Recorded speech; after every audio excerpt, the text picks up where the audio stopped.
Assalamualaikum warahmatullahi wabarakatuh. Kenalkan kami dari kelompok 3 akan mempresentasikan hasil kerja kelompok kami yaitu terkait marketplace analysis for e-commerce. Di kelompok 3 ini terdapat 4 anggota. Yang pertama yaitu ada Kurnia Novalita Rahmawati dengan NIM 210301078. Yang kedua ada Rahmadian Syafitri Budiono dengan NIM 210301082. Dan yang ketiga ada Ikvina Rizky dengan NIM 210301100. Dan yang terakhir ada Cindy Dwi Arifana dengan NIM 210301107. Assalamualaikum warahmatullahi wabarakatuh. Nama saya Angga Saputro dengan NIM 210301085. Selanjutnya, saya akan menjelaskan terkait analisis pasar online atau online marketplace analysis. Pasar online atau marketplace adalah suatu sarana atau pasar yang berfungsi sebagai tempat para penjual menawarkan barang atau jasa melalui jaringan internet. Pada bagian ini terbagi menjadi dua. Yang pertama ada kelincahan strategis atau strategic agility.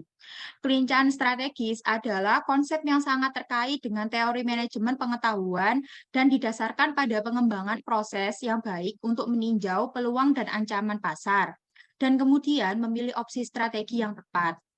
Yang kedua, ada sebuah proses untuk analisis pasar online, a process for online marketplace analysis. Analisis pasar online atau ruang pasar adalah bagian penting dalam mengembangkan rencana bisnis digital jangka panjang atau membuat kampanye pemasaran digital jangka pendek. Yang perlu ditinjau dari proses analisis pasar ada 4. Yang pertama yaitu segmen pelanggan. Analisis pasar harus mengidentifikasi dan meringkas berbagai segmen target untuk bisnis online, kemudian memahami konsumsi media online mereka, perilaku pembeli, serta jenis konten dan pengalaman yang akan mereka cari dari perantara dari situs web tersebut. Yang kedua adalah perantara pencarian. Perantara pencarian atau lebih dikenal dengan mesin pencarian utama pada setiap negara. Yang terkenal yaitu ada Google, Yahoo, Microsoft Live Search, and Ads. Tetapi di negara penting seperti Cina, itu terkenal ada Baidu, di Rusia ada Yandex, dan di Korea Selatan ada Naver. Lalu yang ketiga ada perantara pemberi pengaruh, dan situs media. Ini ada seperti agregator, afiliasi, dan pemberi pengaruh seperti blog, situs atau portal media pemberi arus utama, serta tradisional, misal ft.com atau Times, dan Pure Play, misal seperti berita Google, agregator. Yang kedua ada jaringan sosial, misalnya Facebook, Google+, Twitter, dan LinkedIn. Yang ketiga ada situs niche atau media vertikal seperti smartinsight.com, searchengineland.com, clickz.com yang mencakup pemasaran babi atau B2. Yang keempat ada situs perbandingan harga yang juga disebut sebagai agregator. Agregator mencakup informasi produk, harga, dan layanan, membandingkan pesaing dalam suatu sektor seperti layanan keuangan, retail, dan perjalanan.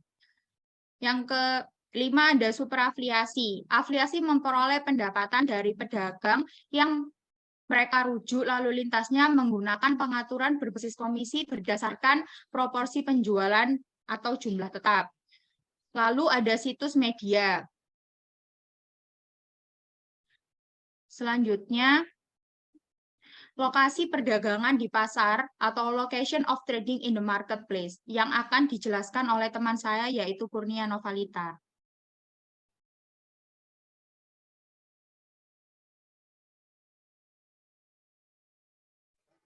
Tinjauan struktur saluran pasar atau review of marketplace channel struktur, yaitu Struktur saluran pasar menggambarkan cara produsen atau organisasi mengirimkan produk dan layanan kepada pelanggannya.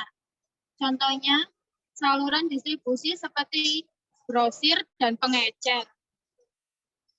Terdapat implikasi dan reintermediasi untuk manajer e-commerce. Yang pertama, penting untuk memastikan bahwa perusahaan Anda sebagai pemasok dan beroperasi pada sektor pasar pilihan. Ini yang dimaksud menyebarkan kebutuhan untuk integrasi database yang berisi informasi harga dengan yang berbeda. Yang kedua, pentingnya untuk memantau harga pemasok yang lain. Dan yang ketiga, mungkin tepat untuk membuat perantara sendiri. Taktik seperti itu untuk melawan atau memanfaatkan reintermediasi.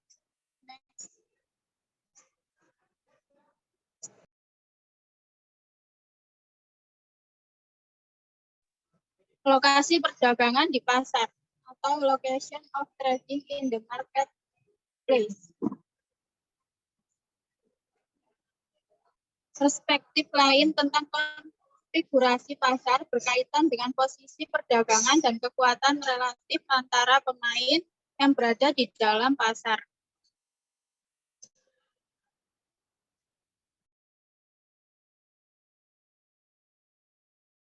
Ada 3.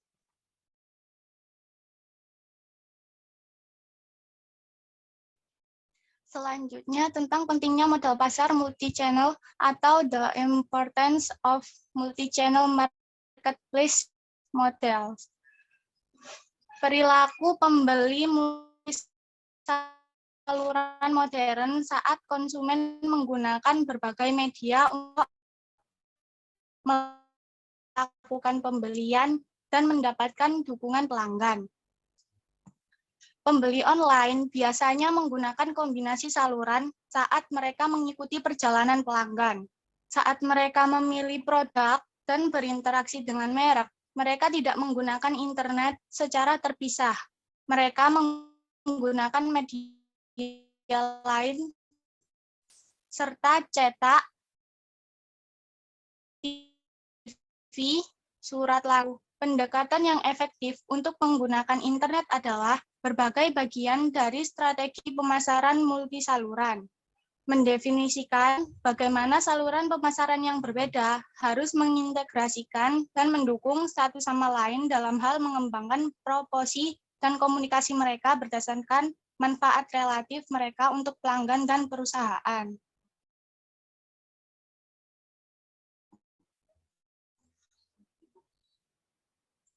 Next.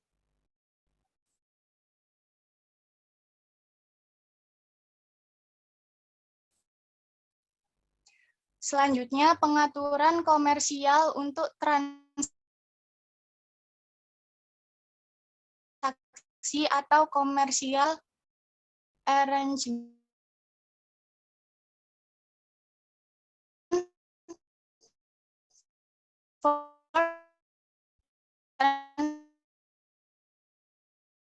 Aturan komersial. Meskipun mekanismenya tidak dapat dianggap telah berubah,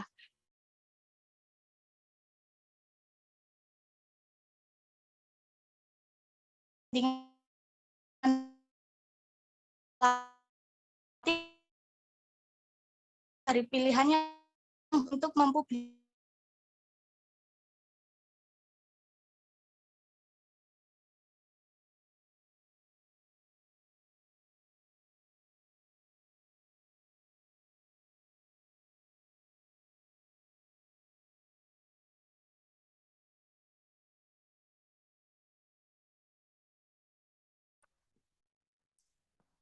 slide selanjutnya tentang pengaturan komersial untuk transaksi atau commercial arrangement for transaction. Pasar juga dapat dipertimbangkan dari perspektif lain. Jenis pengaturan komersial yang digunakan untuk menyetujui penjualan dan harga antara pembeli dan pemasok. Nah, masing-masing pengaturan komersial ini serupa dengan pengaturan tradisional. Meskipun mekanismenya tidak dapat dianggap telah berubah, Kepentingan relatif dari pilihan yang berbeda ini telah berubah dengan internet, karena kemampuan untuk mempublikasikan penawaran dan harga baru dengan cepat. Lelang telah menjadi sarana penjualan yang penting di internet. Contohnya, mekanisme komersial yang benar-benar baru yang dimungkinkan melalui web disediakan oleh Priceline.com. Situs perjalanan ini dicirikan oleh layanan pembelian Name Your Own Price yang unik dan eksklusif. Di sini, pengguna memasukkan harga yang ingin mereka bayar untuk tiket pesawat, kamar hotel, atau sewa mobil bersama dengan detail kartu kredit mereka.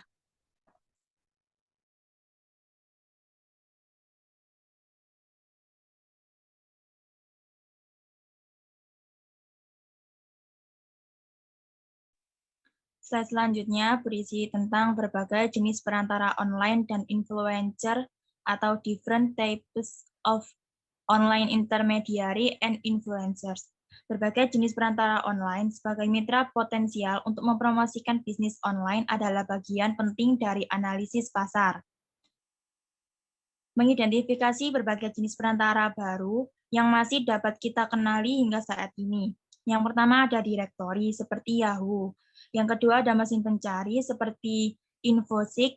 Yang ketiga ada mall seperti Barclay Square. Yang keempat ada pengecer virtual seperti Amazon. Yang kelima ada perantara keuangan seperti PayPal. Yang keenam ada forum seperti disebut secara kolektif sebagai komunitas virtual.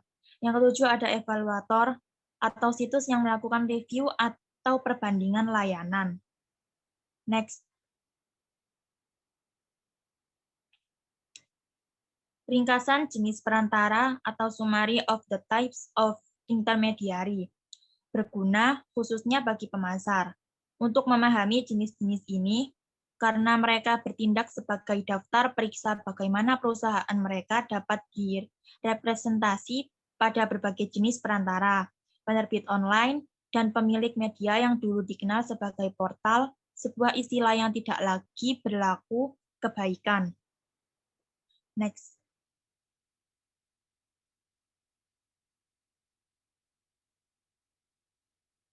Slide terakhir berisi tentang pentingnya mesin pencari atau the importance of search engine. Mesin pencari adalah jenis perantara utama untuk organisasi yang memasarkan layanan mereka secara online.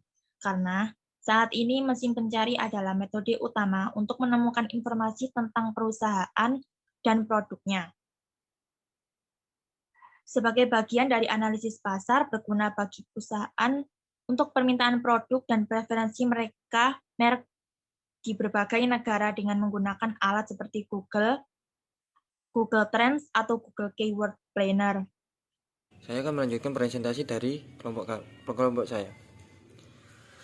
Yang pertama yaitu pasar online, pertukaran informasi dan transaksi komersial antara konsumen, bisnis, dan pemerintah diselesaikan melalui berbagai bentuk kehadiran online seperti mesin pencari, jejaring sosial, situs perbandingan, dan situs tujuan. Lalu, jalur pembelian berbagai situs saluran, perangkat, dan sumber informasi yang digunakan konsumen untuk menginformasikan keputusan pembelian mereka atas suatu produk atau layanan. Juga dikenal sebagai jalur konversi di situs. Multi-screening, istilah yang digunakan untuk mendeskripsikan penggunaan perangkat secara bersamaan seperti TV, digital, dan tablet. Lalu situs tujuan. Biasanya situs pengecer atau pabrikan dengan informasi penjualan dan layanan perantara situs media mungkin menjadi situs tujuan bagi sebagian orang. Yang selanjutnya perantara online, situs web yang digunakan menghubungkan pengguna web dengan konten yang mereka cari di situs tujuan. Mencakup perantara online baru seperti mesin telusur dan situs perbandingan belanja serta broker tradisional, direktori, serta penerbit surat kabar dan majalah yang kini hadir secara online. Lalu analisis pasar online, analisis situs mengumpulkan dan meninjau informasi tentang lingkungan eksternal organisasi dan proses serta sumber daya internal untuk menginformasikan strateginya. Lalu pemindaian dan analisis lingkungan, proses pemantauan lingkungan dan kejadian secara terus-menerus dan menganggapinya sesuai dengan itu.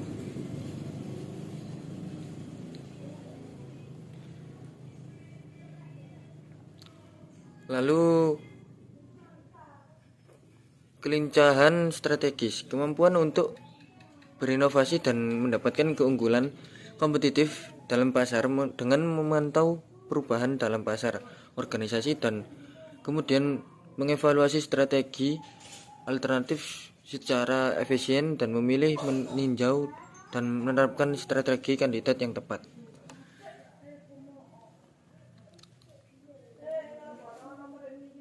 Lalu ekosistem klik menggambarkan perilaku pelanggan atau aliran pengunjung online antara mesin pencari, situs media, perantara lain ke organisasi dan pesaingnya.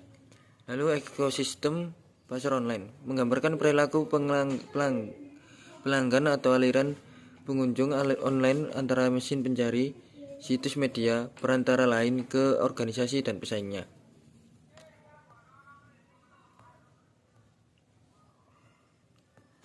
Lalu berbagai pencarian pangsa pemeriksa penelusuran internet yang dicapai oleh pemeriksa tertentu di pasar tertentu.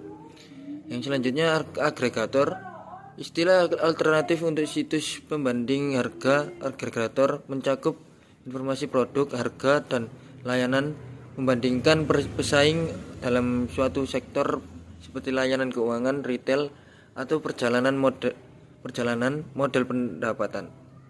Mereka umumnya mencakup pendapatan afiliasi atau BPA, iklan berbayar per klik atau BPK, dan iklan bergambar atau BPS. Yang selanjutnya itu afiliasi. Perusahaan yang mempromosikan pedagang biasanya mulai mengatur berbasis komisi baik secara langsung atau melalui jaringan afiliasi.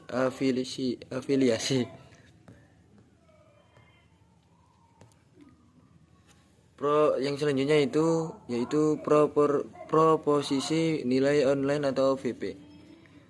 Pernyataan manfaat pelayanan e-commerce yang idealnya tidak tersedia di penawaran pesaing atau penawaran offline. Yang selanjutnya pengunjung unik. Pengunjung individu ke situs diukur melalui cuki atau alamat IP pada komputer individu. Yang selanjutnya yaitu pasar elektronik, sebuah pasar virtual seperti internet di mana tidak ada kontak langsung terjadi antara pembeli dan penjual. Yang selanjutnya disintermediasi, yaitu penghapusan perantara seperti distributor atau broker yang sebelumnya menghubungkan perusahaan dengan pelanggannya.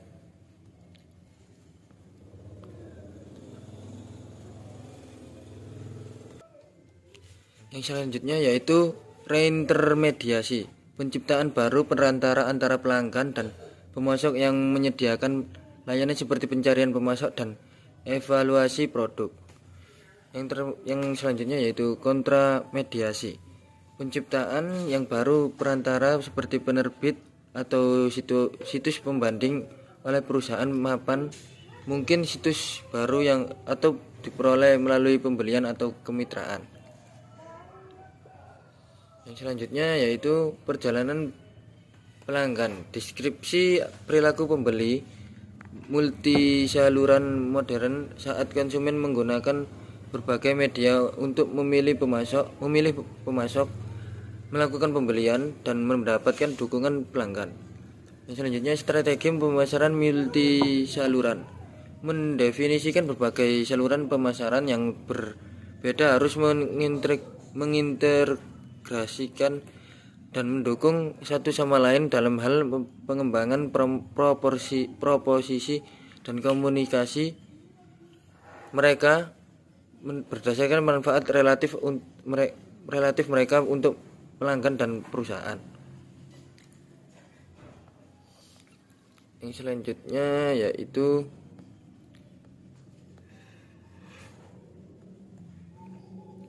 pintu gerbang.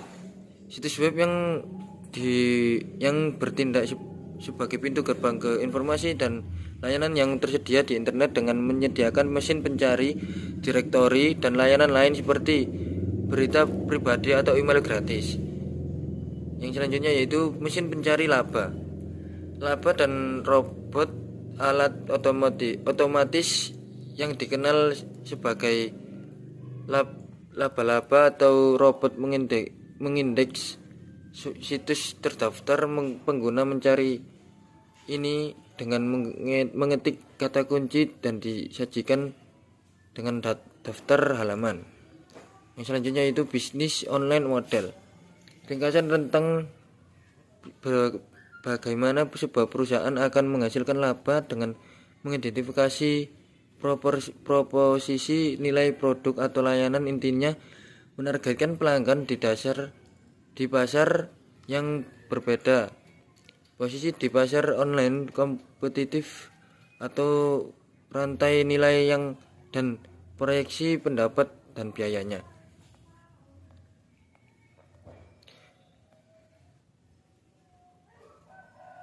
Yang selanjutnya yaitu modal pendapatan.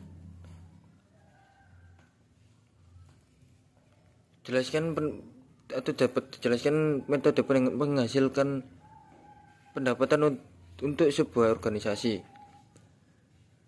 Yang selanjutnya itu CPM atau biaya per 1000, biaya yang harus ditanggung pengiklan atau pendapatan yang diterima penerbit saat iklan ditayangkan 1000 kali.